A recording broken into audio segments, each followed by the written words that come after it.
Bonjour à tous, il est déjà 5 heures du matin ici à Kinshasa et on peut déjà commencer notre programme. Nous sommes dans l'épître des Paul aux Galates et nous avons déjà parcouru beaucoup de chapitres et nous sommes au troisième chapitre et nous entamons aujourd'hui le 13e verset. Et comme je ne cesse de le dire, l'épître aux Galates c'est une épître qui nous apprend à avoir une idée nette sur la signification de la loi et la signification de la grâce aux yeux de Dieu. Parce que l'homme ne voit pas toujours les choses comme Dieu le voit. Il est écrit dans la Bible, mes pensées ne sont pas vos pensées et mes voix ne sont pas vos voix. Autant les cieux sont élevés au-dessus de la terre, autant mes pensées et mes voix sont élevées au-dessus de vos voix et de vos pensées. Ça, c'est Dieu qui le dit. Donc Dieu ne pense pas à la manière des hommes. Et il nous a donné sa parole parce qu'il veut que nous puissions commencer à penser selon sa parole, qui est sa pensée, la pensée de Dieu exprimée. Alors dans l'Épître des Galates, on nous fait voir la différence entre la loi et la grâce. Et on nous invite à vivre notre vie par la foi en la parole de Dieu, par la foi en la parole de Christ, donc à la personne de Christ et en ce qu'il a accompli pour l'humanité. Et toutes les personnes qui décident de vivre leur vie par la foi en Jésus-Christ sont au fait en train de permettre à Dieu de travailler leur homme intérieur afin qu'ils puissent atteindre la destinée qu'il leur a préparée avant la fondation du monde. Chacun de nous a une destinée, chacun de nous a une destination bien déterminée par Dieu. C'est une prédestination. Mais nous ne pouvons vivre cela que si nous marchons dans la foi en la parole de Dieu. Et la foi nous permet au fait comme je viens de le dire, de laisser Christ reproduire en nous la vie qu'il a vécue autrefois. Je ne cesse de le dire aux chrétiens que la vie chrétienne, ce n'est pas notre vie, au fait. C'est la vie de Dieu qui a été implantée en nous et Dieu voudrait vivre sa vie en nous. Il a inauguré la vie humaine. Donc, il a commencé à vivre dans l'homme la première fois quand il est venu en Jésus-Christ. Il a vécu les réalités des hommes. Il a été tenté comme nous sans péché. Et la Bible dit, maintenant, il est capable de secourir tous ceux qui sont tentés. Et il est venu habiter en nous parce qu'il a déjà expérimenté l'homme. Il n'a commis aucun péché. Il connaît ce que c'est l'homme. Il sait ce qu'il y a dans l'homme. Il sait que l'homme, après sa chute au jardin d'Éden, a corrompu sa nature au point que sa nature ne peut pas répondre à toutes les exigences de sa justice et de sa sainteté. Il est le seul à pouvoir y répondre. Et pour qu'il y réponde à travers nous, il est revenu en nous sous forme du Saint-Esprit et il veut reproduire la même vie qu'il a vécue autrefois quand il est venu en Jésus-Christ. Il veut reproduire la même vie parce que personne ne peut produire cette vie dans ce monde corrompu par le péché. Personne ne peut vivre une vie aussi sainte que l'a vécu Jésus-Christ dans ce monde infesté par les diables et ceux qui travaillent pour son compte. Donc il n'y a que Dieu seul qui soit capable de produire la vie telle qu'est prévue à l'origine dans ce monde corrompu. Et voilà pourquoi il reviendra vivre en nous, parce qu'il veut juste reproduire la même vie, et être face à la tentation et ne pas pécher, nous aider à ne pas pécher parce qu'il est le seul capable de le faire. Et nous accédons à cela par la foi. Nous sommes nés de nouveau par la foi. La Bible déclare que nous sommes sauvés par la grâce au moyen de la foi. Et cela ne vient pas de nous, c'est un don de Dieu. Dieu nous a accordé le don de la foi pour que nous puissions naître de nouveau en Jésus-Christ. Et dès lors que nous sommes nés de nouveau en Jésus-Christ, il y a une vie, la vie éternelle, la vie Zoé de Dieu. La vie de Christ a été implantée en nous. Cette vie doit croître, doit grandir jusqu'à occuper toute la place, jusqu'à prendre la place de la vie naturelle qu'on a eue avant, à travers notre naissance, à travers notre naissance adamique. Et la vie éternelle doit prendre la place pour nous permettre de vivre ce que Christ a vécu il y a de cela plus de 2000 ans. Donc il est venu en nous pour nous aider à atteindre cette dimension. Et cela se passe par la foi à la parole qu'il a déclarée. Parce que la parole est créatrice. La parole, c'est elle qui a créé tout ce qui existe. Elle crée les temps, elle crée les circonstances, elle crée les événements, elle a créé toutes les créatures que nous voyons et que nous ne voyons pas. Et si nous voulons permettre à Dieu de créer des choses en nous, nous devons lui permettre de le faire à travers sa parole qu'il a libérée. La parole doit être acceptée dans le cœur d'un être humain pour qu'elle arrive à produire ses effets. Et nous sommes, comme je l'ai dit, au troisième chapitre des Galates et nous continuons avec le verset 13 parce qu'on s'est arrêté hier au 12e verset et nous continuons avec le verset 13. Le verset 13 donc je lis à partir du verset 13 et je lis au nom de Jésus. Christ nous a rachetés de la malédiction de la loi, étant devenu malédiction pour nous. Car il est écrit, maudit est quiconque est pendu au bois, afin que la bénédiction d'Abraham eût pour les païens son accomplissement en Jésus-Christ, et que nous ressuscions par la foi l'Esprit qui avait été promis. Frères, je parle à la manière des hommes. Une disposition en bonne forme, bien que faite par un homme, n'est annulée par personne, et personne n'y ajoute. Or, les promesses ont été faites à Abraham et à sa postérité. Il n'est pas dit et aux postérités, donc au pluriel, mais comme s'il s'agissait de plusieurs, mais en tant qu'il s'agit d'une seule, et à ta postérité, c'est-à-dire à Christ. Voici ce que j'entends. Une disposition que Dieu a confirmée antérieurement ne peut être annulée, et ainsi les promesses rendues vaines par la loi survenue 430 ans plus tard. Car si l'héritage venait de la loi, il ne viendrait plus de la promesse. Or, c'est par la promesse que Dieu a fait à Abraham, ce don de sa grâce. Je m'arrête au verset 18. Et la fois passée, quand on a entamé cet épître, j'avais clairement dit que la loi et la foi ne marchent pas ensemble. Là où il y a la loi, il y a absence de la foi. Et là où il y a la foi, il y a absence de la loi. Et nous l'avons lu dans Romains chapitre 4, où il est question de la promesse qui a été faite à Abraham d'hériter les mondes. Et nous accédons à cette promesse par la justice de la foi. Parce qu'on dit sans la loi, ce n'est pas par la loi que l'héritage du monde a été promis à Abraham et à sa postérité. C'est par la foi, par la justice de la foi. Parce que là où il y a la loi, il y a la colère de Dieu. Et Dieu a travaillé en Jésus-Christ pour ne plus jamais être en colère contre nous. Il sait que l'être humain qui est né de nouveau, qui est sauvé, n'a pas encore atteint la perfection naturelle. Donc il est encore susceptible de commettre des fautes. Mais si la loi est toujours là, je garde la loi, alors ça me poussera à m'énerver contre l'homme qui commettra encore des fautes. Mais comme je ne veux plus jamais punir l'homme, je ne veux plus condamner l'homme, je vais travailler de manière à justifier l'être humain, à le laver par le sang de Jésus pour qu'il paraisse devant moi saint, irrépréhensible et sans reproche, et qu'en aucun jour je ne puisse m'énerver contre lui et le condamner. Alors Dieu a mis de côté la loi comme nous avons vu hier.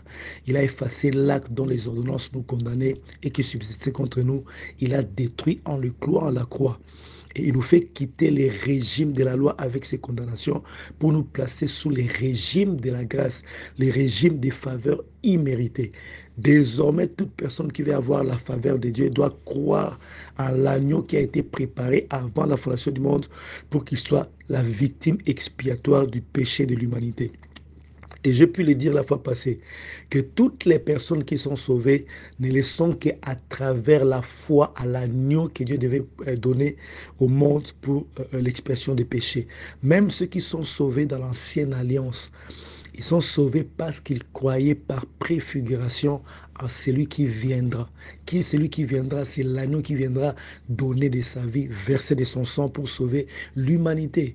Voilà pourquoi la plupart des personnes, en fait, toutes les personnes qui ont été en contact avec le vrai Dieu, qu'elles soient françaises, qu'elles soient congolaises, qu'elles soient américaines, qu'elles soient juives, donc toutes les races, dans toutes les races, toutes les personnes qui ont été en contact avec Dieu ont toujours eu la révélation comme quoi Dieu viendra lui-même sur la terre et donnera de sa vie pour sauver l'humanité. C'est ainsi que la plupart des personnes attendaient la venue du Messie. On voit l'exemple de Simeon qui, après avoir vu le Christ bébé, il a demandé à Dieu de le reprendre. Pourquoi? Parce qu'il attendait la venue de Jésus. Jésus-Christ lui-même a dit un jour à ceux qui l'écoutaient, il leur a dit, heureux êtes-vous parce que vous voyez ce que beaucoup de gens ont voulu voir. Vous entendez ce que beaucoup de gens ont voulu entendre. Parce que toutes les personnes dans toutes les races de l'humanité qui ont été une fois au fait, en contact avec Dieu ont toujours eu cette révélation. Dieu a toujours communiqué cette révélation. Enoch n'était pas juif parce qu'il est né avant Hébert, avant Abraham. Mais Enoch avait eu cette révélation parce que selon la Bible, Enoch serait le premier astrologue. À l'époque, l'astrologie n'était pas aussi corrompue comme aujourd'hui. L'astrologie, c'était un moyen d'accéder à la pensée des dieux. Mais plus tard, le diable récupérera cet outil pour le corrompre. Et aujourd'hui, nous ne pouvons plus nous référer à l'astrologie parce qu'il y a trop de démons là-dedans. Mais Enoch était celui qui lisait les étoiles et à partir de la lecture des dispositions des étoiles, il recevait la révélation de Dieu. Et il a prophétisé sur la venue du Christ sur la terre pour sauver l'humanité. Il a aussi prophétisé sur sa venue pour condamner, pour juger le monde. Donc Dieu s'est révélé à toutes les personnes qui étaient en contact avec lui pour leur dire que je viendrai un jour sur la terre. L'apôtre Pierre va encore loin en disant toutes les personnes qui ont eu des messages, qui ont prophétisé sur ce qui arrive aujourd'hui à travers le Christ, ont fait de ces sujets l'objet de leurs investigations, voulant sonder les temps fixés par Dieu pour l'accomplissement de ces événements. Mais Dieu leur a dit, ces histoires-là ne vous concernent pas, vous n'êtes juste que des dispensateurs de ces choses, mais il y aura une génération qui viendra vivre ces choses. Et toi et moi, nous sommes cette génération qui vient vivre la mort et la résurrection du Christ, le bénéfice de la mort et de la résurrection du Christ. Nous, nous croyons directement en Christ parce qu'il est déjà venu, il a déjà versé de son sang, il a donné de sa vie pour nous sauver. Mais ceux qui avaient existé avant que le Christ ne vienne devaient croire en la même révélation que Dieu leur a donnée et ils devaient croire en cela en manifestant, en posant des actes. Et l'acte était de prendre un agneau sans tache, sans défaut, de les sacrifier par préfiguration à ce qui arrivera plus tard. Parce que le véritable agneau viendra donner de sa vie. C'est ce qui fait que même ceux qui ont vécu dans l'ancienne alliance ont cru en Jésus-Christ par préfiguration. Et nous qui sommes venus après, nous croyons en Jésus-Christ parce qu'il est déjà venu, il est mort, il a versé son sang. Et quand Christ est mort, il s'est présenté aux esprits en captivité dans les séjours des morts. Tous ces esprits qui avaient reçu la révélation comme quoi Dieu viendra sur la terre, ils ont vécu Christ dans les séjours des morts. Et le jour où Christ est ressuscité, qu'est dit la Bible? Il y a eu de saints, le saint de l'ancienne alliance était ressuscité. Ce ne sont pas seulement les Juifs qui étaient ressuscités, mais toutes les personnes qui étaient en relation avec Dieu étaient ressuscitées parce qu'il y a eu une transition, il y a eu une nouvelle phase. Ce n'est pas l'objet de mon enseignement d'aujourd'hui, mais il y a une nouvelle phase qui s'est ouverte et Christ devait ramener toutes ces personnes-là dans les seins d'Abraham, au paradis plutôt. Alors, le salut, c'est en Jésus-Christ. Le salut pour l'humanité, depuis l'ancienne alliance jusqu'à la nouvelle alliance, le salut est obtenu par la foi en l'agneau de Dieu qui va sauver le monde. Abel l'a compris, Abel a accepté cette révélation. C'est ainsi qu'il a sacrifié l'agneau. Pourquoi Dieu a agréé son sacrifice? Parce que son sacrifice préfigurait Christ. Son sacrifice annonçait la mort du Christ. Et c'était un sacrifice pour la justification. Ayant grandi, ils ont tous éprouvé les besoins d'être en communion avec Dieu. Puisqu'ils sont nés dans le péché, Dieu les considérait comme pécheurs. Alors pour obtenir la justice de Dieu, ils devaient procéder par la foi. Et la foi devait être exprimée à travers l'agneau qui devait être sacrifié pour leur péché afin qu'ils soient justifiés. Et Caïn n'a pas accepté la procédure, Abel l'a accepté et Abel a été justifié. Donc aucun humain ne sera sauvé en dehors du sacrifice de la croix. Tous les humains seront sauvés à cause du sacrifice de la croix parce que Dieu finit toujours, d'une manière ou d'une autre, par révéler à tous ceux qui doivent être sauvés cette vérité sur la justification à travers le sacrifice d'un agneau. Et c'est ce qui est expliqué au fait ici à l'épître aux Galates. l'apôtre Paul met l'accent sur les sacrifices du Christ, sur la justice que nous avons obtenue par la foi, et il met de côté la loi pour nous faire comprendre que c'est les sacrifices de la croix qui nous ouvrent la voie au salut. Et non seulement que ça nous ouvre la voie au salut, mais ça nous ouvre la voie à toutes les provisions de Dieu, à toutes les promesses que Dieu a faites à l'humanité. Et toi et moi, nous sommes bénéficiaires de ces promesses à cause de l'œuvre que le Seigneur Christ a accomplie pour nous sur la croix. Et j'ai toujours l'habitude de demander aux chrétiens, vous croyez en quoi? Vous êtes des croyants, vous croyez en quoi? Croyez-vous en vos propres œuvres ou croyez-vous en l'œuvre de Jésus-Christ? Les croyants en Christ ne croient jamais à leurs propres œuvres. Ils sont appelés à produire les bonnes œuvres, comme je l'ai dit hier. Nous sommes d'ailleurs privilégiés parce que nous avons été créés en Jésus-Christ pour les bonnes œuvres que Dieu a préparées d'avance afin que nous puissions les pratiquer.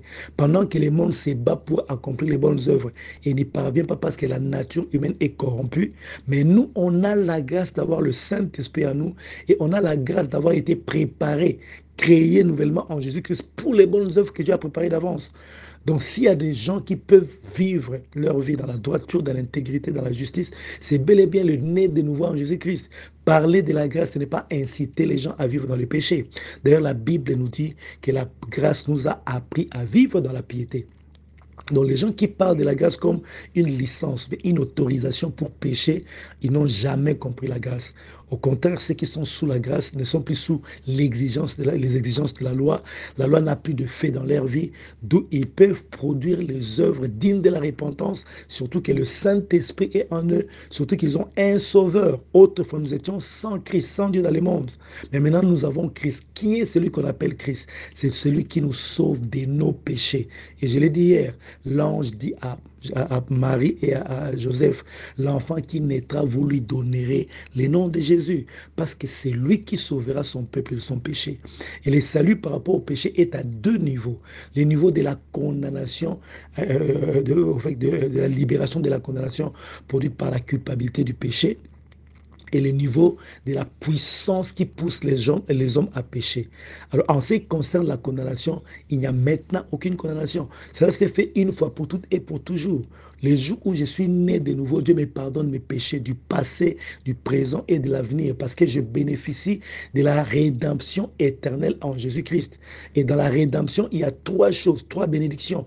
Il y a la bénédiction, il y a la délivrance, il y a le pardon. Si la rédemption est éternelle, cela veut dire les pardons, la délivrance et la bénédiction sont aussi éternels.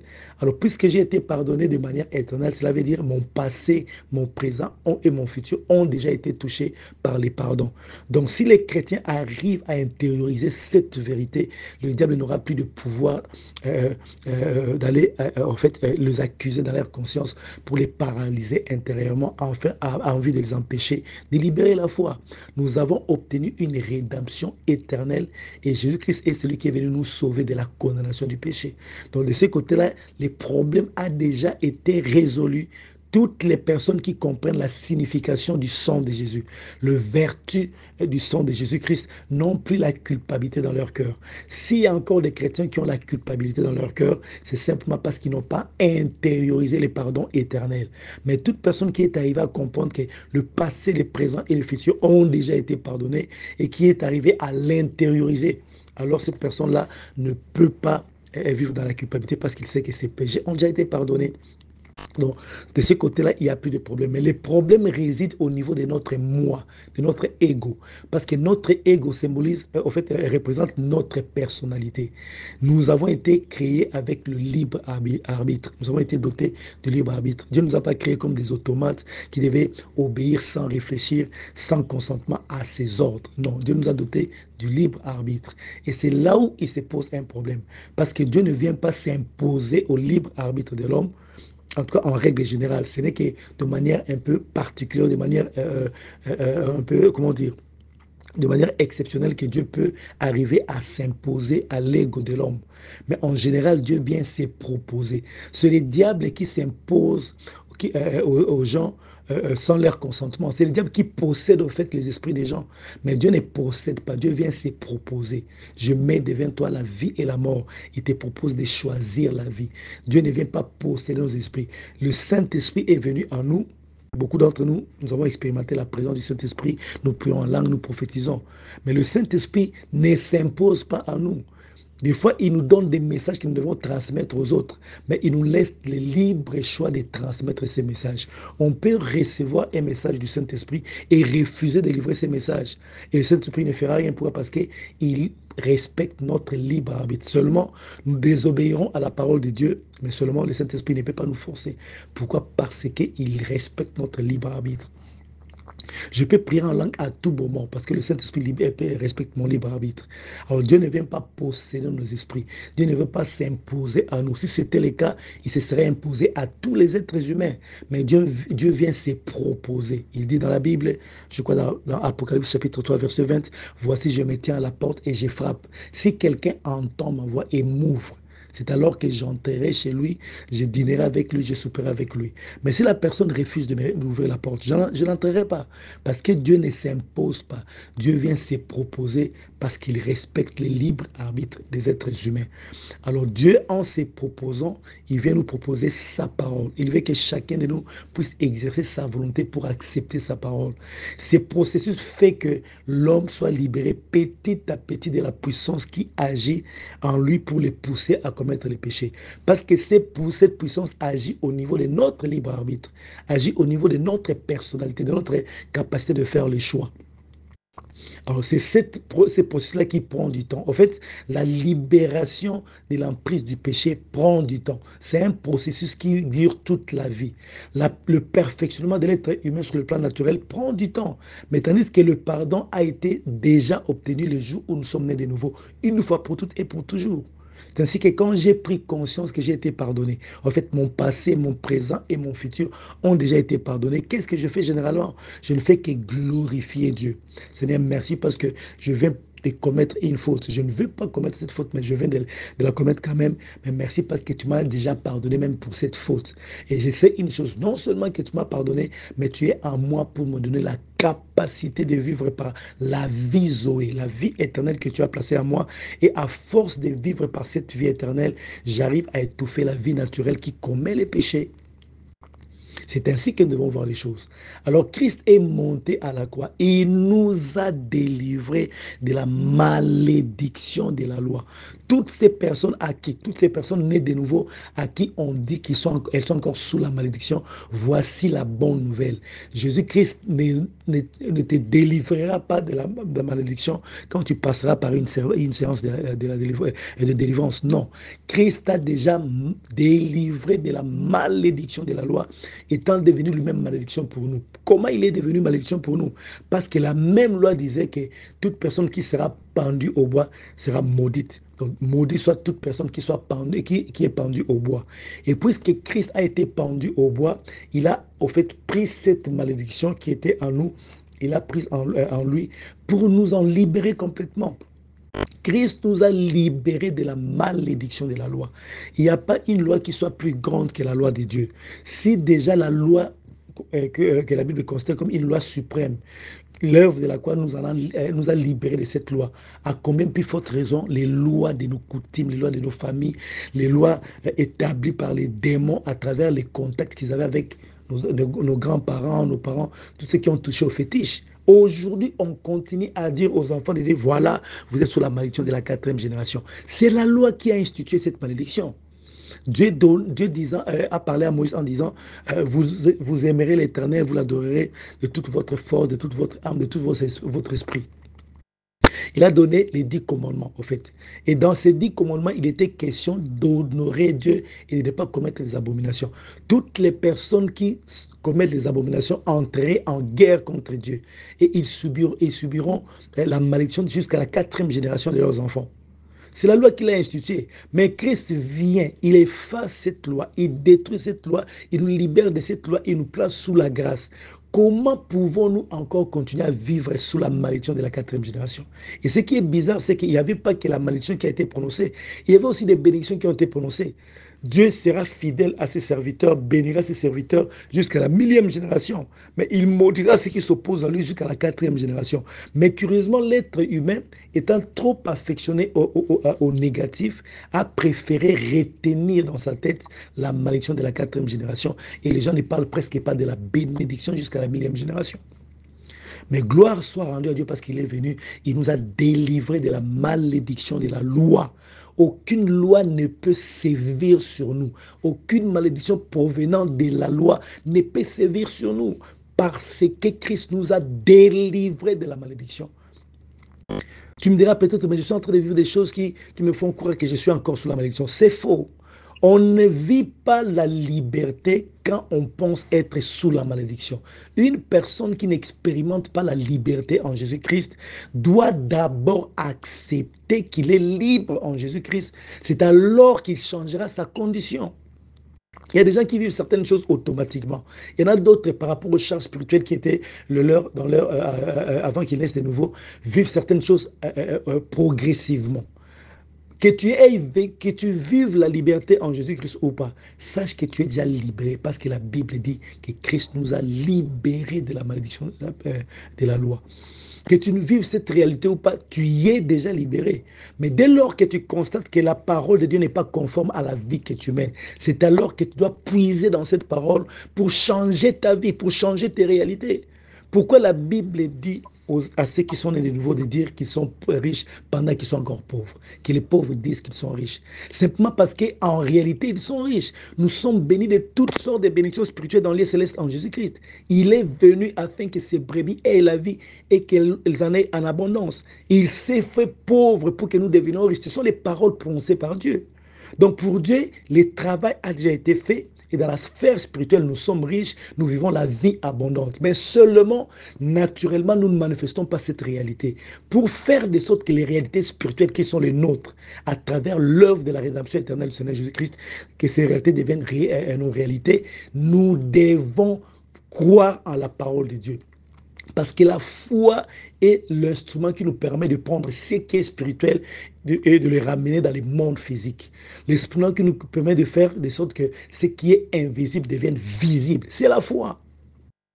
Je ne suis pas pauvre, je suis riche, quand bien même je suis encore en train de vivre dans une situation de pauvreté. Mais je suis riche parce que Dieu dit que je suis riche. Christ s'est appauvri pour que je devienne riche.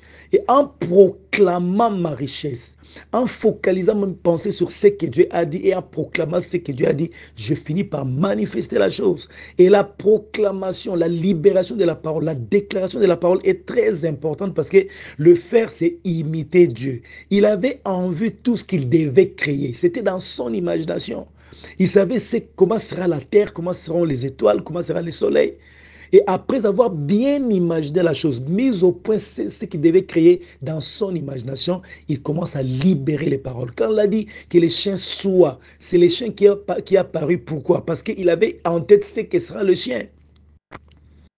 Il aura à aboyer, ce sera un carnivore. Après avoir tout imaginé, et il a finalisé en fait, la création du chien dans son imagination. Il finit par libérer la parole. Parce que la parole est esprit et vie, nous dit la Bible. Mais la science nous parle de la parole comme un élément, comme quelque chose de matériel. Parce que dans la parole, il y a le son, il y a l'air. L'air est matériel, le son aussi est matériel. Alors quand nous combinons les deux conceptions, nous comprenons que le seul élément donné à l'homme, qui soit en même temps spirituel et matériel, c'est la parole. Et quand on veut prendre les choses spirituelles, les amener dans le monde physique, il faut utiliser la parole. Dieu a appliqué la même méthode. Il avait dans sa pensée les choses qu'il devait créer. Il a fini par libérer la parole et ces choses ont apparu. Donc la foi en la parole de Dieu s'accompagne toujours de la déclaration de cette parole. Nous devons déclarer ce que nous sommes en Jésus-Christ. Personne de ceux qui sont nés de nouveau n'est maudit, nés sous la malédiction. Nous avons été délivrés de la malédiction de la loi parce que Christ a pris notre place. Il est devenu notre malédiction. Il a porté notre malédiction dans le but de faire de sorte que la bénédiction d'Abraham devienne notre bénédiction, devienne une réalité que nous devons vivre. Qu'est-ce que la Bible appelle par la bénédiction d'Abraham? Ce sont les paroles que Dieu a prononcées dans Genèse chapitre 12. L'Éternel dit à Abraham, va-t'en de ton pays, de ta patrie, de la maison de ton père, dans le pays que je te montrerai. Je ferai de toi une grande nation. Je te bénirai, je rendrai ton nom grand et tu seras une source de bénédiction. Je bénirai ceux qui te béniront et je maudirai ceux qui te maudiront. Et toutes les familles de la terre seront bénies en toi. C'est ça la bénédiction d'Abraham. Et quand nous examinons cette bénédiction, nous trouvons, en fait, nous constatons qu'effectivement Dieu a promis à Abraham les choses, en fait, les choses qui correspondaient à la pensée, fait, au concept de la vie de l'époque. Parce qu'à cette époque-là, c'est pas comme aujourd'hui. La plupart d'Africains aiment, les jeunes Africains aiment aller, comment, aller s'installer à l'étranger, surtout en Occident, parce qu'en Afrique, ils trouvent que non, les choses ne marchent pas, il faut aller en Occident. C'est le rêve de plusieurs jeunes Africains. Donc, de nos temps, les jeunes rêvent d'aller en Occident ou aller dans des pays où les structures sont déjà bien établies et ils peuvent facilement gagner leur vie.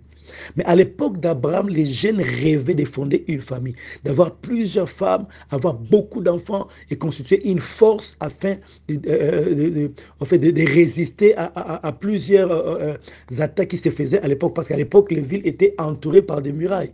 Mais il y avait pas, tout le monde ne vivait pas dans les villes, tout le monde ne vivait pas dans les cités. Il y en a qui vivaient en dehors des villes et ils étaient souvent sujets aux attaques des pilleurs, des bandits. Maintenant, il fallait, le rêve de chacun, c'était que je devais me marier avec beaucoup de femmes, avoir beaucoup d'enfants, surtout les garçons, pour constituer une force, créer, devenir une nation. C'était les rêves réservés aux jeunes de l'époque. Et Dieu vient parler à Abraham pendant qu'il était déjà vieux. Mais Dieu vient lui ramener le rêve de sa jeunesse parce qu'il était en train de rater sa vie. À l'âge de 75 ans, il était encore sous les toits paternels. Si Dieu n'était pas intervenu, Abraham, je ne sais pas ce que serait la vie d'Abraham, mais Dieu est intervenu pour sauver Abraham en fait, de cette paresse, disons-le comme ça. Parce que dans l'histoire, en racontant l'histoire d'Abraham, on a aussi raconté l'histoire de son petit frère, le père de Lot. Il y avait même toute une ville qui portait son nom. Ils ont quitté la Mésopotamie, ils sont allés s'établir dans la ville de Charan. Oh, la ville de Charan porte le nom du père de Lot. Il s'appelait aussi Charan. On ne sait pas si il était tellement influent dans cette ville que la ville a dû porter son nom. On ne sait même pas. Donc, il avait un petit frère qui était très courageux, qui avait déjà réussi sa vie pendant que lui échouait dans sa vie. Et Dieu vient le voir à l'âge de 75 ans pour l'aider à réussir dans la vie. Il lui donne des promesses qui concernent, en fait, les promesses qui cadrent avec les pensées des jeunes de l'époque, les rêves des jeunes de l'époque. Donc, Dieu lui a ramené sa jeunesse. Il a perdu sa jeunesse, mais Dieu lui ramène sa jeunesse sous forme de promesses. Et cette promesse, c'est que Dieu sera l'ennemi de nos ennemis, il sera l'ami de nos amis. Il bénira ceux qui nous béniront, il maudira ceux qui nous maudiront. Dieu rendra notre nom célèbre, comme dit certaines versions. Donc la célébrité n'est pas forcément diabolique, comme les gens le pensent. La célébrité vient de Dieu parce qu'il a promis à Abraham la célébrité. Et il fera d'Abraham un canal de bénédiction pour toutes les nations. Ouais, c'est ça la promesse ou bien la bénédiction d'Abraham. Et Christ est monté à la croix pour que cette bénédiction devienne notre bénédiction. En fait, je ne peux pas me mettre tout le temps à me battre contre mes ennemis parce que Dieu a promis qu'il se chargera de mes ennemis sans même que moi je me batte contre eux. Je maudirai ceux qui te maudiront, je bénirai ceux qui te béniront. Et dans certaines versions, ce passage est traduit par je serai l'ennemi de tes ennemis, je serai l'ami de tes ennemis, de tes amis. Vous vous rendez compte? Donc tout cela est contenu dans la bénédiction d'Abraham. Donc Dieu promet qu'il fera de nous, non seulement qu'il nous bénira, il nous rendra célèbres, il fera de nous une grande nation. En plus de cela, il fera de nous des canaux de bénédiction pour les autres, source de bénédiction pour les autres. Et cette bénédiction, nous y avons accès à travers Jésus-Christ qui est mort à la croix, qui a accepté de mourir à la croix pour engloutir en fait cette malédiction et nous offrir la bénédiction d'Abraham. Donc tel que nous sommes là, nous sommes sous la bénédiction d'Abraham. Nous ne sommes pas sous la malédiction. Alors ce n'est pas ce que tu vis qui va te dire le contraire. Tu dois apprendre à accepter la parole de Dieu.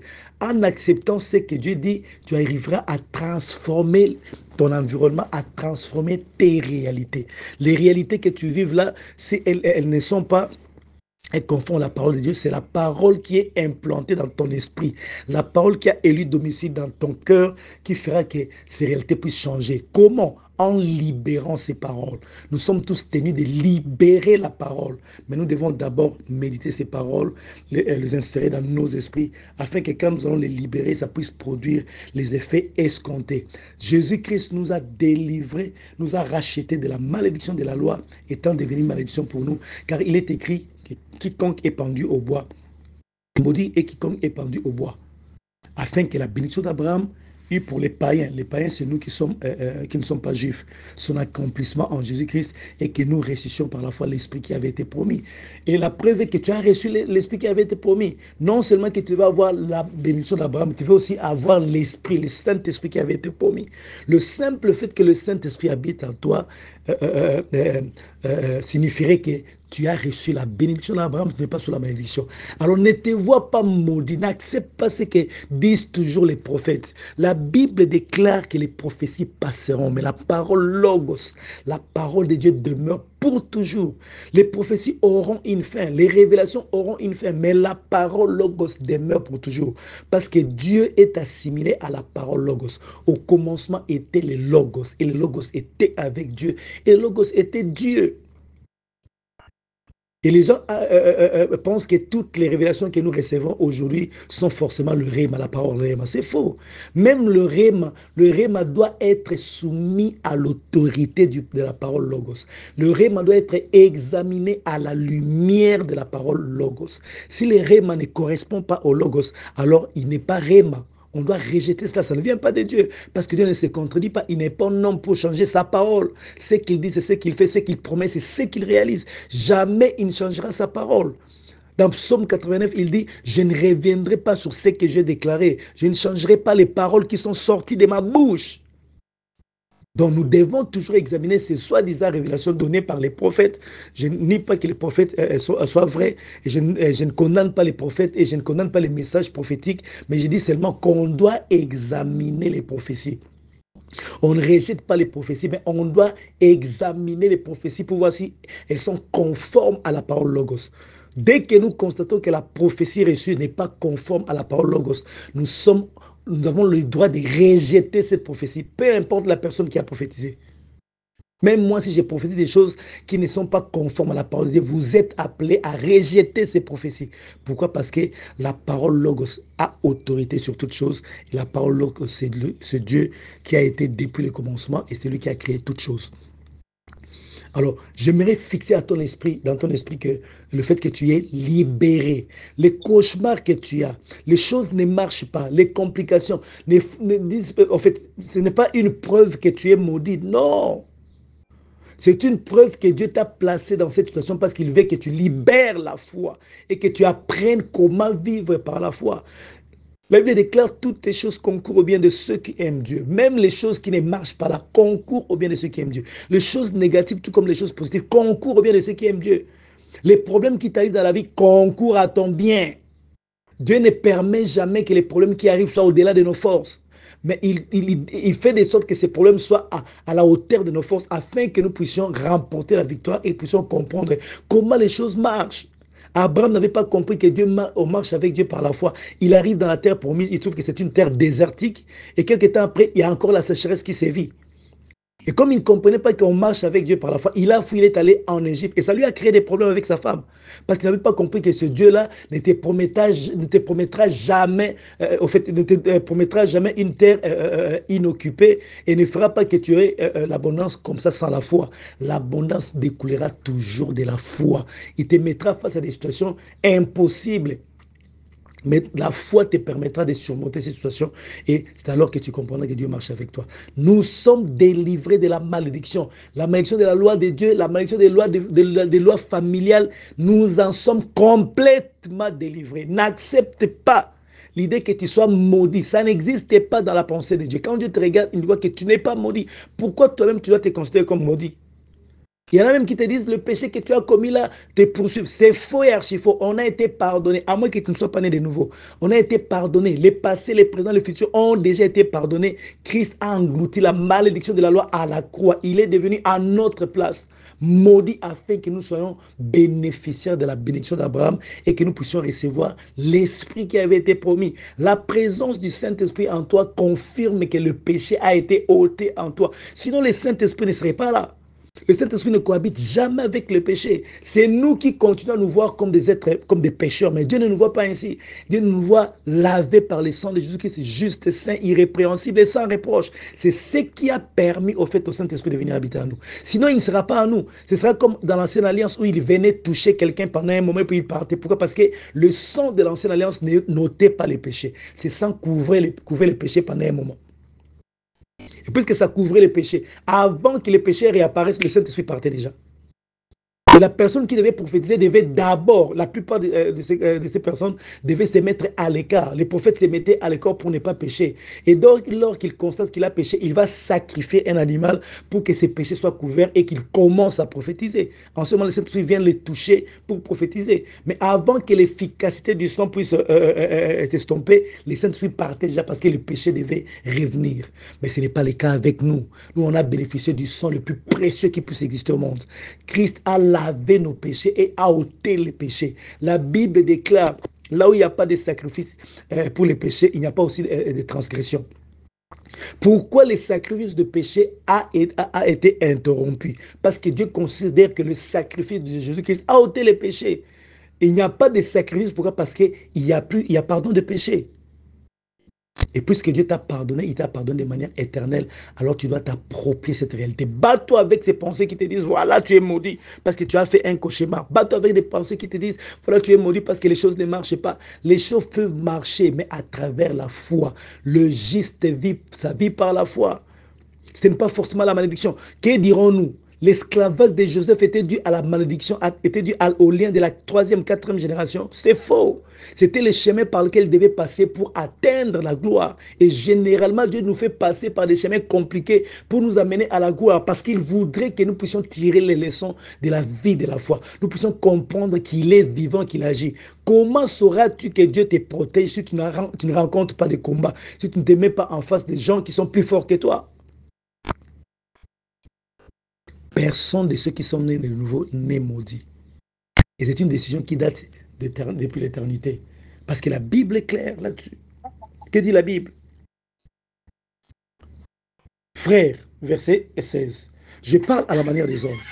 Une disposition en bonne forme, bien que faite par un homme, n'est annulée par personne. Et personne n'y ajoute.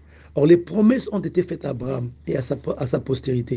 Il n'est pas dit aux postérités au pluriel comme s'il s'agissait de plusieurs, mais à tant qu'il s'agit d'une seule, c'est-à-dire à Christ. Voici ce que j'entends. Une disposition que Dieu a confirmée antérieurement ne peut pas être annulée. Et ainsi, les promesses rendues vaines par la loi survenues 430 ans plus tard. Car si l'héritage venait de la loi, il ne viendrait plus de la promesse. Or, c'est par la promesse que Dieu a fait à Abraham, c'est don de sa grâce. Vous vous rendez compte que même l'héritage d'Abraham, c'est un don de la grâce. Or, à l'époque, le régime de la grâce n'était pas encore instauré. Mais Abraham a vécu la grâce parce que ce que Dieu lui a donné comme promesse, c'était une promesse provenant de la grâce. Ce n'est pas qu'Abraham a mérité ses promesses, mais Dieu lui a accordé ses promesses par la grâce. Et la loi qui est venue plus tard ne pouvait pas rendre nulle la promesse qui a été faite à Abraham, que toutes les nations seront bénies en sa postérité. La promesse qui a été faite à Abraham, que c'est sa postérité qui possédera ces mondes en héritage. Toi, tu fais partie de la postérité d'Abraham qui est appelée à posséder ces mondes en héritage. La loi n'est venue que 430 ans plus tard. Et cette loi-là ne pouvait pas annuler les dispositions prises par Dieu depuis longtemps. Donc c'est une loi qui a été placée pendant un moment et ça devait partir. Vous vous rendez compte? Donc la loi ne peut pas annuler la promesse. Mais aujourd'hui, qu'est-ce qu'on dit aux enfants de Dieu? Dieu n'accomplit pas sa promesse parce que tu n'arrives pas à te conformer à la loi. Mon frère, ma soeur, la loi ne peut pas annuler la promesse, nous l'a dit ici le Saint-Esprit à travers l'apôtre Paul. La loi ne peut pas annuler la promesse parce que les promesses ont été faites bien avant. Et comme les promesses sont une bonne disposition, alors personne ne peut annuler cette bonne disposition que Dieu a prise pour nous, en notre faveur, nous qui sommes la postérité d'Abraham. Ce matin, je vais te dire une chose. Chasse de ta tête que tu es maudit.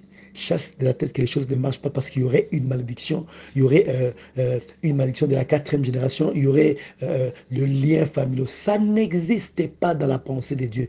Dieu ne te voit pas lié avec la coutume de ta famille. Dieu ne te voit pas lié avec les hôtels familiaux. Mon frère, ma soeur, il n'y a pas un hôtel qui soit supérieur à l'hôtel de la croix. Toi, tu es connecté à l'hôtel de la croix de Jésus-Christ. C'est à l'autel de la croix de Jésus que Satan a été dépouillé de l'autorité qu'il avait sur les êtres humains. Si on demandait au diable de recommencer le monde, il ne voudrait jamais que Jésus-Christ revienne encore et qu'il puisse mourir à la croix. Il ferait de son mieux pour que Christ ne meure pas. Puisque c'est lui qui contrôle l'esprit des morts. Il ferait de son mieux pour que l'esprit des morts ne puisse pas toucher Jésus-Christ. Parce que c'était les jours les plus humiliants de sa vie. Il regrette ça toute sa vie. S'il avait su, il n'aurait pas poussé sa haine jusqu'à faire de sorte que le Seigneur puisse monter à la croix et mourir. Nous avons été libérés du diable. La libération est totale. L'expérimenter, en fait, qu'on l'expérimente ou pas, la parole de Dieu reste vraie. Elle n'est pas vraie parce qu'on l'expérimente, elle est vraie parce qu'elle est vraie. Si toi, tu ne l'expérimentes pas, sache qu'il y a d'autres personnes qui l'expérimentent déjà. Alors tu es tenu de croire à la parole de Dieu parce que toi aussi, tu dois l'expérimenter. Quelle est cette femme-là qui dira que Dieu n'avait pas exaucé sa prière parce qu'elle cherchait un enfant sur la terre et n'a pas eu à concevoir, alors Dieu n'avait pas exaucé sa prière? Sarah sera là pour te dire, moi alors, comment Dieu m'a exaucé? Dieu ne fait exception des personnes. Dieu se montre à ceux qui croient en lui. Il a exacté la loi. Personne ne peut plaire il a plutôt exacté la foi. Personne ne peut plaire à Dieu en dehors de la foi. Tu veux plaire à Dieu, crois à la parole de Dieu. Et tu vas toucher le cœur de Dieu pour qu'il accomplisse des miracles dans ta vie. Nous sommes ce que Dieu dit que nous sommes. Personne de tous ceux qui sont nés de nouveau n'est maudit. Personne n'est sous la malédiction. On a été libéré de la malédiction. Apprends à te voir comme Dieu te voit. Et si tu constates que ta vie n'est pas conforme à cette parole, alors lève-toi avec cette parole. Approprie-toi cette parole. Commence à la déclarer. Sois en colère contre les situations qui ne sont pas conformes à la parole de Dieu. C'est ainsi que nous arrivons à transformer nos vies. Nous transformer nos vies, nous faisons que nos vies prennent la couleur de la parole de Dieu quand nous constatons que nous ne vivons pas conformément à la parole de Dieu. Si une réalité contredit la parole de Dieu, je dois prendre une parole de Dieu qui contredit cette réalité et commencer à la déclarer jusqu'à ce que cette réalité disparaisse. C'est en cela que nous sommes des hommes et des femmes de foi. Les femmes de foi se lèvent et s'adressent au problème. Les hommes de foi se lèvent et s'adressent au problème. Ils ne sont pas là pour demander à Dieu de descendre et d'agir. Non, ce sont eux-mêmes qui s'adressent au problème. Jésus-Christ a dit, si tu as la foi, tu diras à cette montagne. Les hommes de foi s'adressent aux montagnes. Les montagnes sont des problèmes, les situations difficiles qui nous entourent. Nous devons nous adresser aux problèmes. Nous devons nous adresser aux montagnes, les déplacer. Ce n'est pas Dieu qui descendra pour déplacer les montagnes à notre place. Il nous a donné l'autorité de déplacer les montagnes. C'est à nous de nous lever et déplacer les montagnes. Si tu as la foi, tu t'adresseras à la montagne et la montagne se déplacera. Donc nous devons déplacer les montagnes à travers nos paroles. Le temps est venu où les enfants de Dieu prennent conscience de ce qu'ils sont en Jésus-Christ, de ce qu'ils ont obtenu comme faveur, comme privilège, de l'identité qu'ils ont en Jésus-Christ, de l'autorité qu'ils ont reçue de Jésus-Christ à travers sa rédemption, la rédemption éternelle. Alors ils doivent se lever pour agir parce que Dieu n'attend que ça. Il est en toi pour que tu agisses et que tu lui permettes de déployer sa puissance. Il n'a pas d'autre main pour imposer aux malades si ce n'est tes mains. Il n'a pas une autre bouche pour parler si ce n'est ta bouche. Il veut changer ta famille. C'est à toi de te lever, commencer à libérer les paroles de Dieu sur ta famille pour que les choses puissent changer. Il a été placé dans cet environnement parce qu'il veut que les choses puissent changer. Tu dois te comporter de manière à changer les choses et tu dois aussi libérer les paroles. Nous sommes les intermédiaires entre Dieu et les hommes. Des Sion sortiront plusieurs sauveurs pour aller guérir les nations. Tu fais partie de ces groupes de sauveurs qui vont guérir les nations. Mais comment tu le fais? Tu te lèves et tu libères la parole. Parce que les sorciers font longtemps. La nuit, ils se lèvent, ils commencent à prononcer des paroles, des malédictions contre les gens pour envoûter les gens. Mais toi, quand tu te lèves, tu libères les paroles qui anéantissent leurs paroles. Ce qui est bizarre, eux ne se fatiguent pas parce qu'ils ont pris conscience que le diable ne sera pas partout pour travailler. Et ils sont les éléments utilisés par les diables. Donc, ils doivent se mettre en action. Mais les chrétiens attendent que Dieu descende alors que Dieu leur a donné le pouvoir d'agir sur la terre. Il nous a délégué l'autorité de changer toutes choses, de transformer notre environnement. Il n'a que ta bouche, il n'a que tes mains, il n'a que tes pieds, il n'a que ton cœur, il n'a que ton corps pour agir. Il veut faire exactement ce qu'il a accompli en Jésus-Christ, mais à travers ton corps. Il y a beaucoup de malades qui attendent la guérison. Il faut que tu leur imposes les mains. Tes mains, ce sont les mains que Dieu va utiliser pour guérir les malades. Les miracles n'accompagnent pas le pasteur, les prophètes, les docteurs, les apôtres et même les évangélistes. Non, les miracles accompagnent tous ceux qui auront cru. Ce n'est pas l'apanage des serviteurs du ministère de la parole. Voilà pourquoi moi, je n'aime pas trop prier pour les malades. J'aime dispenser la parole et pousser les gens à se révolter pour qu'ils prient eux-mêmes et qu'ils voient la guérison et qu'ils comprennent qu'eux-mêmes peuvent opérer dans le miracle, naviguer dans les miracles. Je ne veux pas que les gens soient dépendants de moi. Je veux que les gens connaissent la parole de Dieu et qu'ils puissent agir par eux-mêmes parce que la parole aurait pénétré leur vie. La parole les aurait poussés à agir. Mon frère, ma soeur, les miracles sont à ta portée. Christ habite en toi, il n'y a pas de malédiction. Comment expliquer que tu sois maudit alors que Christ habite en toi? Il a élu domicile dans ton esprit. Mais c'est inconcevable. On voit ça dans notre pays. Quand le président dit, bon, je voyage, je vais à l'intérieur du pays.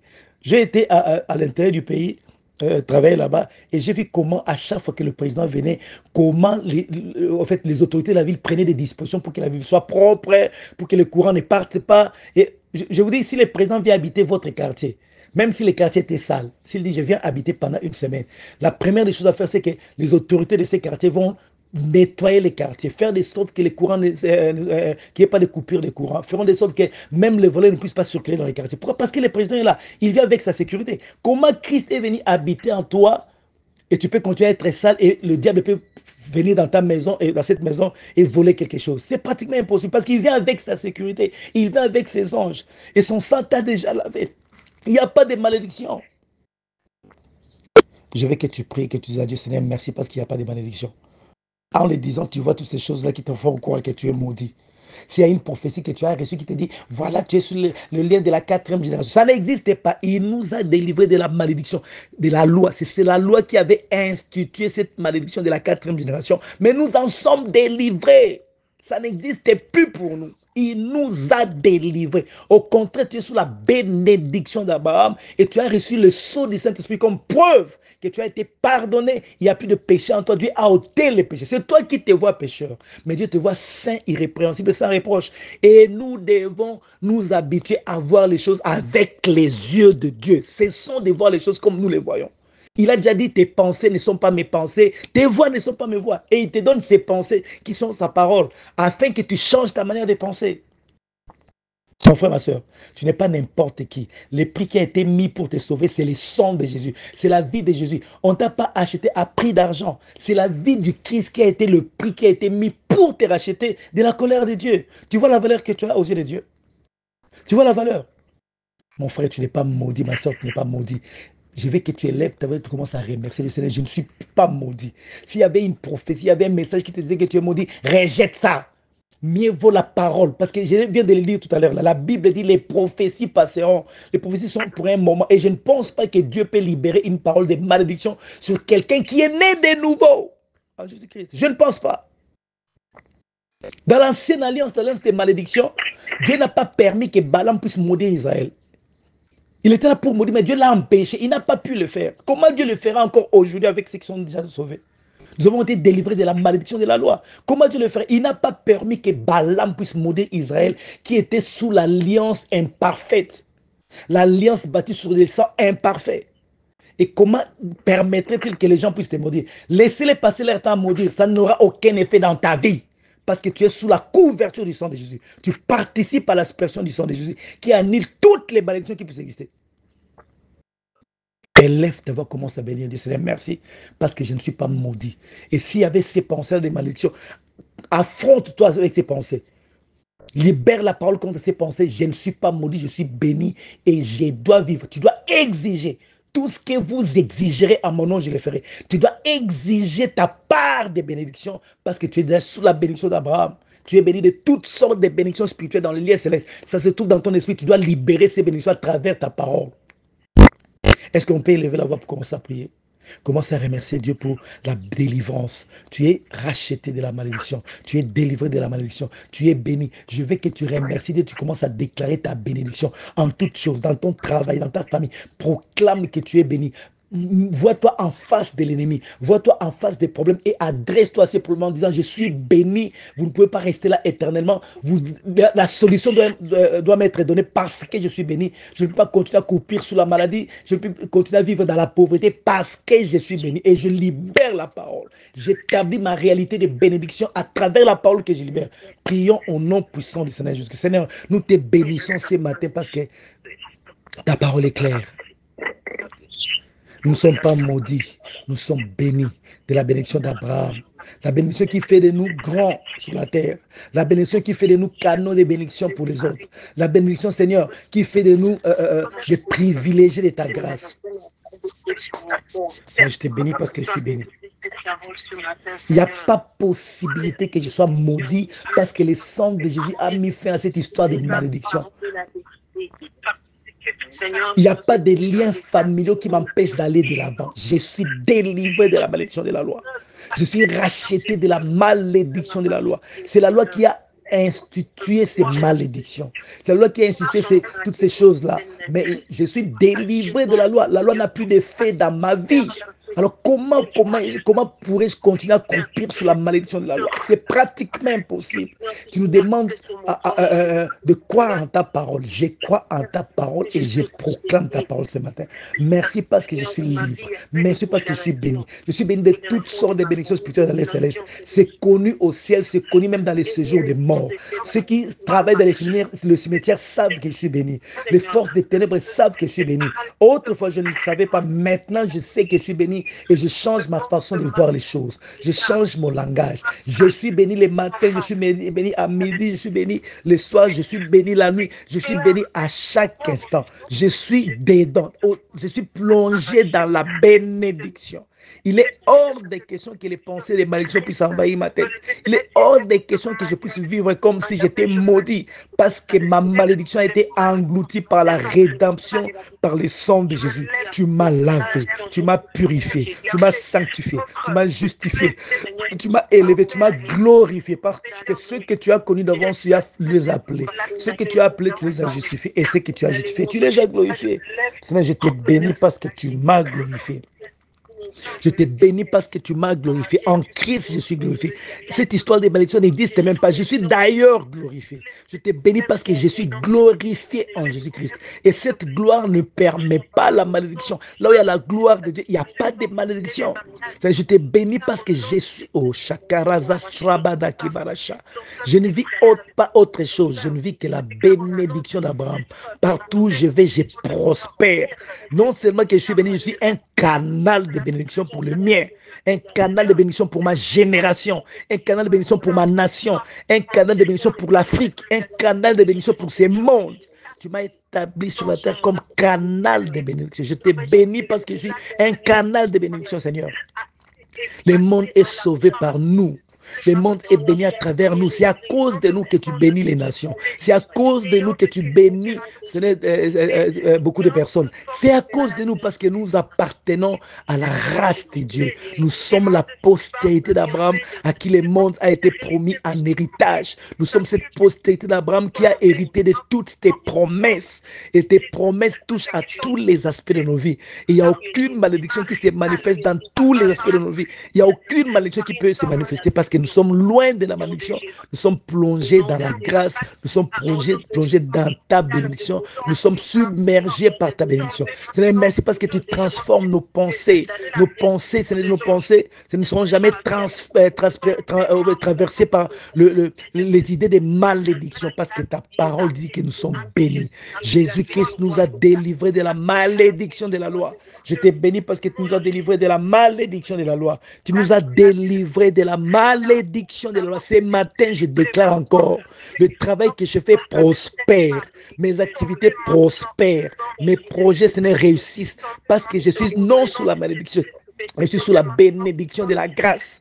Je vis sous la bénédiction de la grâce. Ma famille est plongée dans la bénédiction de la grâce. Ma famille est submergée par la bénédiction de la grâce. Mon entourage, mes amis et connaissances sont plongés dans la bénédiction de la grâce. L'environnement dans lequel je vis, c'est un environnement plongé dans la bénédiction de la grâce. Au nom puissant de Yeshua, la seule chose que je reconnais, la seule chose que je proclame, c'est la bénédiction de la grâce obtenue à travers la rédemption éternelle par le sang de Jésus. Par le sang de Jésus. Par le sang de Jésus, je suis un canal de bénédiction. Et en plus de cela, tu combats mes ennemis. Je n'ai même pas besoin de les combattre. Parce que toi, tu combats mes ennemis. Tu les soumets à mon autorité. Tu les soumets devant moi parce que tu combats mes ennemis pour me donner la victoire. Tu les as écrasés, Seigneur. Tu bénis tous ceux qui me bénissent et tu maudis tous ceux qui me maudissent. Parce que leur malédiction n'a aucun pouvoir sur moi. Mais puisqu'ils me maudissent, tu les maudis selon les clauses de l'alliance. L'alliance que tu as traitée avec nous en Jésus-Christ reprend les clauses de l'alliance avec Abraham. Je t'ai béni parce que je suis béni. Je t'ai béni parce que je suis la tête, je ne serai jamais la queue. Je t'ai béni parce que la malédiction ne peut même pas s'approcher de moi, ne peut même pas élire domicile dans mon entourage, ne peut même pas être nommé, Seigneur, dans mon esprit, parce que je suis béni de toutes sortes de bénédictions spirituelles dans les célestes. Père, merci parce que cette bénédiction, Seigneur, touche à ma journée. Ma journée est bénie. Mes contacts sont bénis. Mes activités sont bénies. Tout ce que je fais est béni. Tout ce que je touche est béni. Tout ce avec quoi je suis en contact est béni. Partout où je vais, je bénis. Je dégage la bénédiction au point que je bénis même mes ennemis. Au nom puissant de Jésus. La bénédiction que je prononce sur mes ennemis les transforme. Anéantir leur haine, anéantir leur méchanceté et le transforme à ton image au nom puissant de Yeshua HaMashiach. Père, je t'ai béni parce que je suis béni de toutes les sortes de bénédictions spirituelles dans l'Est et l'Est. Merci parce qu'il n'y a pas de malédiction. Cette journée est bénie pour moi. Partout où j'irai, je respire la bénédiction. Je dégage l'odeur de la bénédiction. Je dégage les ondes de la bénédiction. Je dégage la chaleur de la bénédiction. Je dégage la lumière de la bénédiction. Ceux qui me rencontrent sont bénis. Ceux qui me touchent sont bénis. Ceux qui me voient sont bénis. Ceux qui sentent mon odeur sont bénis. Ceux qui me voient de loin sont bénis. Ceux qui entendent ma voix sont bénis. Je dégage la bénédiction parce que tu as fait de moi une bénédiction. C'est un canal de bénédiction. Père, je te bénis pour cette bénédiction que nous sommes devenus. Merci pour cette grâce, Seigneur. Seigneur, nous bénissons notre nation, nous bénissons l'Église corps de Christ, nous bénissons nos amis et connaissances, nous bénissons nos ennemis, nous bénissons notre environnement. Cette épidémie-là qu'il n'a aucun pouvoir sur nous parce que l'environnement dans lequel nous vivons est béni. L'air que nous respirons est béni. La nourriture que nous mangeons est bénie. Les gens que nous croisons sont bénis. Et cette bénédiction amène la purification de notre environnement afin que ces histoires-là monter de toutes pièces ne puisse pas avoir raison de nos vies. Nous te bénissons parce que nous sommes sous la bénédiction d'Abraham, sous la bénédiction prononcée à la croix. Tout est accompli pour que tes promesses s'accomplissent dans nos vies. Tout est accompli afin que nous puissions vivre tes promesses. Et merci parce que nous vivons tes promesses, Dieu. Merci pour la journée magnifique que tu nous as donnée. Merci pour ta grâce. Au nom puissant du Seigneur Jésus. Au nom puissant du Seigneur Jésus. Au nom puissant du Seigneur Jésus-Christ. J'aimerais bien te bénir ce matin. J'aimerais bien libérer la parole sur toi ce matin. Libérer la parole sur ta famille. Élève ta main droite vers le ciel. Elle aime seulement ta main droite vers le ciel. Et moi, je vais commencer à bénir. Mais toi, ne cesse jamais de voir la vie que tu veux vivre en Jésus-Christ. Ne cesse jamais de voir l'accomplissement des promesses de Dieu dans ta vie. Tout ce que vous demanderez en priant, voyez que vous l'avez reçu et vous le verrez s'accomplir. Tout ce que vous demanderez en priant, voyez que vous l'avez reçu et vous le verrez s'accomplir. Jérémie, que vois-tu? Je vois une branche d'amandier. Oh, tu as bien vu, parce que je viens derrière ce que tu as vu pour l'accomplir. Josué voit que Jéricho est tombé. Imagine que Jéricho est tombé. Abraham, sort de ta maison, commence à compter les étoiles et considère que le nombre d'étoiles, c'est le nombre de tes enfants. Parcours tes yeux à gauche, à droite, au nord, au sud, à l'ouest, à l'est. Et le territoire que tu verras, c'est ce que tu auras. Et Abraham a imaginé le territoire qu'il aura et il a obtenu ce territoire. Alors vois dans ton imagination, vois à travers ton homme intérieur les choses qui concernent ta destinée, les choses qui concernent ta vie, les choses que Dieu a placées dans ton cœur et que tu voudrais avoir. Vois cela et moi je déclare les choses. Seigneur, ce matin, je viens confirmer ta parole sur tes enfants. Il n'y a aucune malédiction qui pèse sur nous parce que ton œuvre est une œuvre parfaite. Il n'y a rien à ajouter, il n'y a rien à retracher à ton œuvre. Cette œuvre-là nous a délivrés de la malédiction de la loi. Si la loi qui a été donnée à Moïse ne sert plus à rien dans nos vies, nous sommes complètement délivrés de cette loi. À combien plus forte raison les lois de nos familles, les lois de nos coutumes, c'est-à-dire nous sommes délivrés de ces choses. Puisque tu l'as dit, moi aussi j'ai dit la même chose. Je proclame la délivrance sur toutes les personnes qui m'entendent, toutes les personnes qui suivent ces audios, au nom puissant de Jésus. Si la délivrance qu'ils ont obtenue n'était pas encore effective, maintenant au nom de Jésus, je rends cette délivrance effective Au nom puissant du Seigneur Jésus-Christ, vis ta délivrance, vis la parole de Dieu, vis les promesses de Dieu, vis librement au nom puissant de Jésus, qui est aucun lien dans tes pensées, aucun lien dans ton imagination, qu'aucun lien ne puisse subsister au nom de Jésus. Vivre sous les liens, c'était le mensonge du diable pour te maintenir mentalement dans cet état des choses afin que tu ne puisses jamais expérimenter ta liberté. Maintenant, je vais déclarer ta liberté sur le plan mental. La Bible déclare que nous renversons les forteresses, les pensées forteresses de Satan et nous rendons toute pensée captive à l'obéissance à Christ. Nous soumettons toute pensée à l'obéissance à Christ. Je soumets tes pensées à la connexion à la parole. Je soumets tes pensées à l'obéissance à la pensée de Dieu. Je chasse les pensées négatives, les pensées qui te soumettent à la réalité de la malédiction de la loi, et j'établis en toi les pensées qui t'introduisent dans la réalité de la bénédiction d'Abraham. Au nom puissant de Jésus-Christ, que les rêves des malédictions quittent ta vie. Tu ne rêveras plus jamais des rêves qui symbolisent la malédiction. Tes rêves changent aujourd'hui au nom de Jésus. Tu rêveras grand. Tu rêveras plus que Joseph au nom de Jésus. Et ce que tu auras rêvé consciemment ou inconsciemment s'accomplira parce qu'il n'y a rien de négatif dans ce que tu dois rêver. Au nom puissant de Jésus, je renverse les pensées forteresses, les convictions d'échecs, les convictions de défaites, les convictions des malédictions qui avaient élu domicile dans ta conscience. Je le fais tomber au nom de Jésus. Désormais, sois convaincu de ta liberté. Désormais, sois convaincu de ta bénédiction. Désormais, que tes rêves, Seigneur, le rêve de ceux qui me suivent, Seigneur, soient, Seigneur, remplis de bénédictions au nom puissant de Jésus. Qui ne se voient plus en train d'échouer, qui ne se voient pas être battus par leurs ennemis, qui se voient remportant la victoire devant n'importe quel combat provoqué par leurs ennemis. Au nom de Jésus, rêve.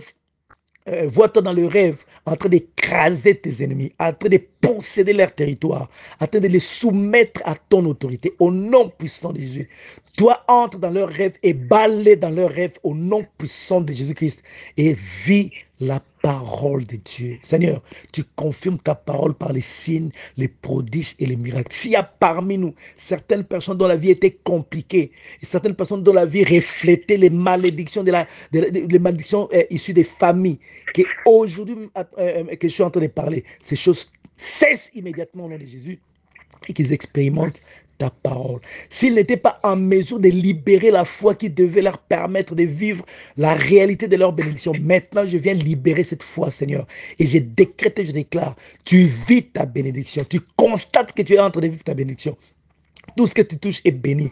Tes œuvres prospèrent au nom de Jésus. Et tu jouis du fruit de ton travail. Personne d'autre ne peut voler les fruits de ton travail. Au nom puissant de Jésus-Christ, tu prospères, tu vas de l'avant, tu conquiers les territoires, tu domines les nations, tu soumets les nations à l'autorité de la parole de Dieu, tu domines ton environnement, tu prospères à tous égards et tu es un canal de bénédiction pour tes semblables, un canal de bénédiction pour ta nation, un canal de bénédiction pour ta génération.